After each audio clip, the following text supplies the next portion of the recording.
അങ്ങനെ നമ്മുടെ മെഗാസ്റ്റാർ മമ്മൂക്കയുടെ ബസൂക്ക എന്ന സിനിമ ഞാനിപ്പോൾ കണ്ടിറങ്ങി. സിനിമയെക്കുറിച്ച് ഒറ്റവാക്കിൽ പറയാനാണെങ്കിൽ എനിക്ക് കുഴപ്പമില്ല എന്നൊക്കെയുള്ളൊരു അഭിപ്രായമാണ്.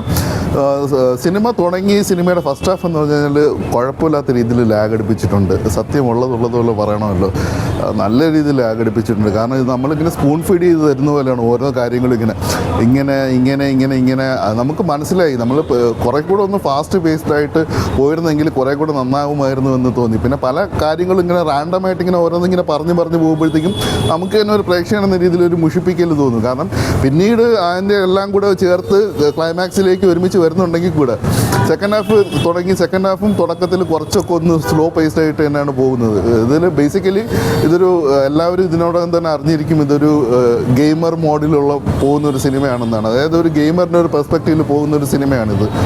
അപ്പോൾ സെക്കൻഡ് ഹാഫിലേക്ക് എത്തുന്നു. വീണ്ടും ഒരു സിറ്റിയിൽ ഒത്തിരി കുറ്റകൃത്യങ്ങൾ നടത്തുന്നു. അതെല്ലാം പറഞ്ഞുകൊണ്ട് നടത്തുന്നു. പോലീസിന് ഒരു തുമ്പും കിട്ടാത്ത ഒരു അവസ്ഥ.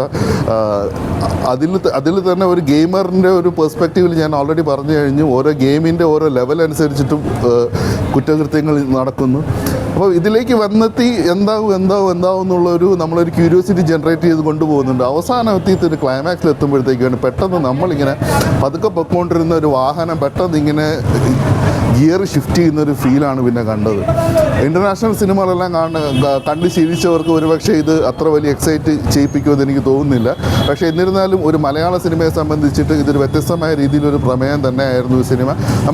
നമ്മൾ ഇതുവരെ കണ്ടുകൊണ്ടിരുന്നത് ഒരു ഒറ്റ നിമിഷം കൊണ്ട് അങ്ങനെയല്ല ഒരു പെർസ്പെക്റ്റീവ് എന്ന് മാറ്റുന്ന രീതിയിൽ ആ ശൈലിയിൽ ഒത്തിരി സിനിമകൾ വന്നിട്ടുണ്ടെങ്കിൽ കൂടെ ഇതും അങ്ങനത്തെ രീതിയിൽ തന്നെ പോകുന്നൊരു സിനിമയാണ്. പക്ഷേ അത് വളരെ മികച്ച രീതിയിൽ തന്നെ വന്നിട്ടുണ്ട്. നമ്മുടെ മെഗാസ്റ്റാർ എന്തുകൊണ്ടാണ് മെഗാസ്റ്റാർ എന്ന് പുള്ളി ഈ സിനിമയിലൂടെയും വീണ്ടും ഇറക്കിയിട്ട് ഉറപ്പിക്കുന്നുണ്ട്. പുള്ളിയുടെ ഒരു മുഴുവനായിട്ടുള്ള ഒരു ചലഞ്ചിങ് പുള്ളീനെ സംബന്ധിച്ച് ഇതൊരു കേക്ക് വാക്കായിരുന്നു. ഭയങ്കര ചലഞ്ചിങ് ആയിട്ടൊരു റോളൊന്നും അല്ലായിരുന്നു എന്ന് വേണം തുറന്ന് പറയാൻ. എന്നിരുന്നാൽ കൂടെ തന്നെ പുള്ളി അദ്ദേഹത്തിൻ്റെ റോള് വളരെ മികച്ചതാക്കി ചെയ്തിട്ടുണ്ട്. ഒന്നുകൂടെ ഒന്ന് കട്ട് ഷോട്ട് ചെയ്ത് എടുത്തിരുന്നെങ്കിൽ, പ്രത്യേകിച്ച് ഫസ്റ്റ് ഹാഫിലെ തിരക്കഥ കുറേ കൂടെ ഒന്ന് മനോഹരമാക്കി എടുത്തിരുന്നെങ്കിൽ വേറെ രീതിയിൽ പോകാമായിരുന്നു എന്നാണ് എൻ്റെ വ്യക്തിപരമായ അഭിപ്രായം. തീർച്ചയായിട്ടും ഒരു തവണ കണ്ടിരിക്കാൻ പറ്റുന്ന ഒരു സിനിമ തന്നെയാണ് ബസൂക്ക.